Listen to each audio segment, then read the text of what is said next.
news coming out of Tampa today. Dan Graziano, what should we know? Left tackle Tristan Wirfs likely to miss the start of the season from the sounds of things. Had arthroscopic knee surgery earlier this week.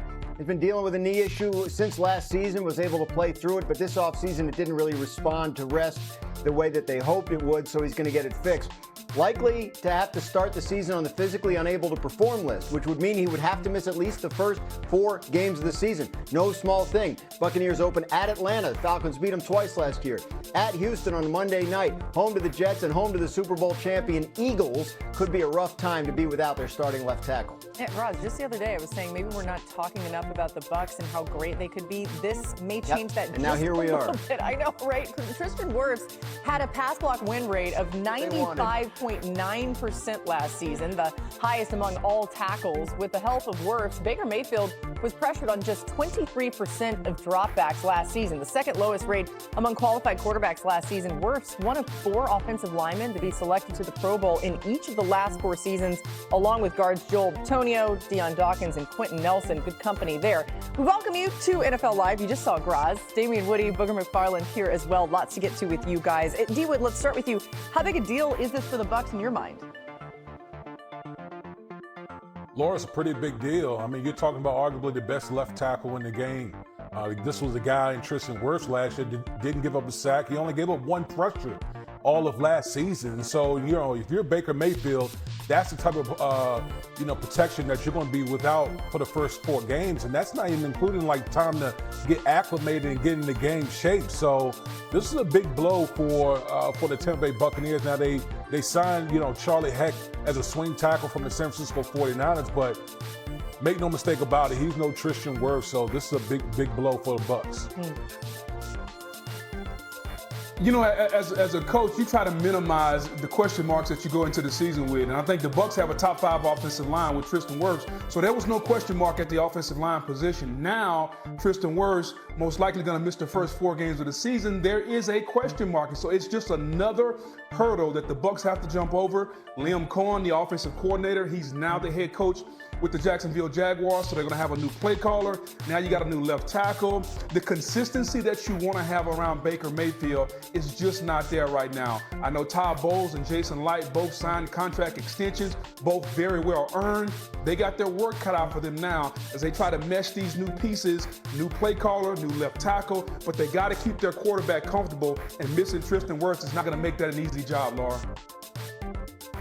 Yeah, Booger, absolutely right. I mean, the consistency around Baker Mayfield the last couple of years has been critical. Now, they did change offensive coordinators last year, and that didn't seem to bother him. But when you talk about personnel, the wide receiver group, they have Chris Godwin coming back from injury to an already strong group. So I think they would tell you that it's better that it happened now than right before the season because they can get him a little more time to recover, and they can figure out what to do, whether that means Charlie Heck, whether that means someone else, whether that means they have to scheme around it to improve the protection a little bit. They can work all of that out in training camp, which is a little bit of a silver lining. Obviously, nothing good about losing your starting left tackle at any point in the year.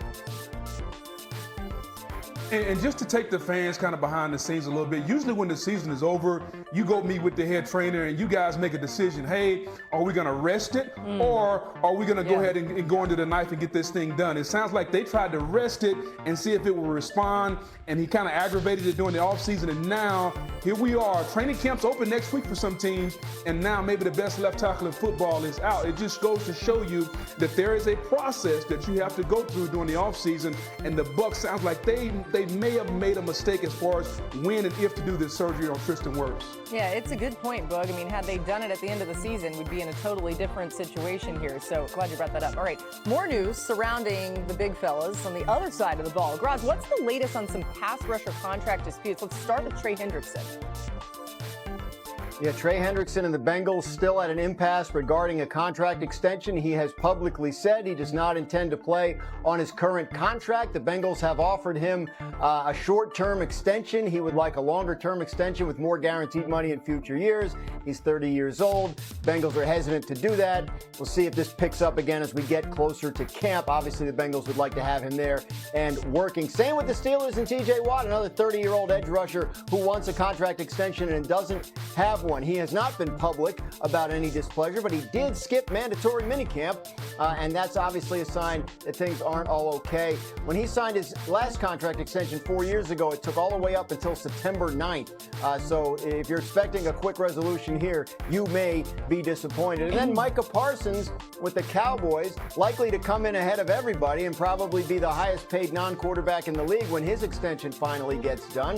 Things seem to be in a pretty good place there. He was at their mandatory minicamp and had participated in parts of their voluntary offseason program. So no reason to think that this won't get done, and no reason to think that he would hold out of any part of training camp, considering he's already been to stuff he didn't even have to go to, and he doesn't have the deal done yet. But watch for Parsons to come in ahead of everybody in the league who isn't a quarterback. Yeah, no doubt that's resetting the market. That training camp for the Cowboys in Oxnard starts in 12 days. Now, a new article out on ESPN.com this morning. Jeremy Fowler polled NFL executives, scouts, and coaches in order to rank the top 10 players at each position. So today we're going to look at the league's top edge rushers.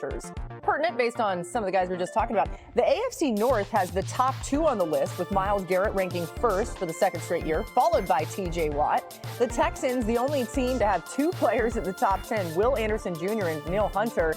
And then Micah Parsons, Max Crosby, and Nick Bosa find themselves in the top 5 again. Patrick Mahomes had some high praise regarding division rival Crosby earlier this week. He's the best. I mean, I think he sacked me the most out of anyone I've ever played against. Oh, so, really? I mean, to me, he's the best pass rusher that I've played against. And so, no offense to any other pass rusher, just putting it out there. But he is the best one that I've went up against, because he goes out there and he gives you the effort, he has the moves, and he has the skill. And I think that's hard to have all 3 of those and do that a year in and year out. The other thing Mahomes has said sometimes when we've met with him before games is that Crosby is one of the biggest trash talkers, too. So that may have been a little reason why he picked him there. Okay, Boog, it sounds like Mahomes disagreed a little bit with that list that you just saw. How about you? What do you think about it? Yeah, I disagree with it, and let me preface by saying this: when you're choosing from the top 4 or 5 pass rushers in football, it's kind of like choosing how do you want your fillet. Some people like theirs rare, some people like it medium well. I need mine well done. Judge me if you want to. That's on you, not on me. As far as the pass rush is concerned, to me, it's got to be Max Crosby. I think when you look at the skill, you look at the effort, you look at the technique, you look at the moves, nobody does it better. Yes, TJ Watt looks differently. Yes, Myles Garrett is more of a power guy. Micah Parsons may have a little bit more athleticism, but when you combine everything together, for me, Max Crosby is the best pure pass rusher in football, and there's no way, I mean no other way to eat a filet than well done. Hey, really fast, Boog, I'm going to have you come over. All right, I'm going to sear your filet really nice, a nice little pepper crust on it. I'll do it medium well for you, even though that's like a little bit off what I would normally do, because it should be medium rare. But you're going to change your mind, okay? You must just had some bad steaks in the past. You're wrong about well done.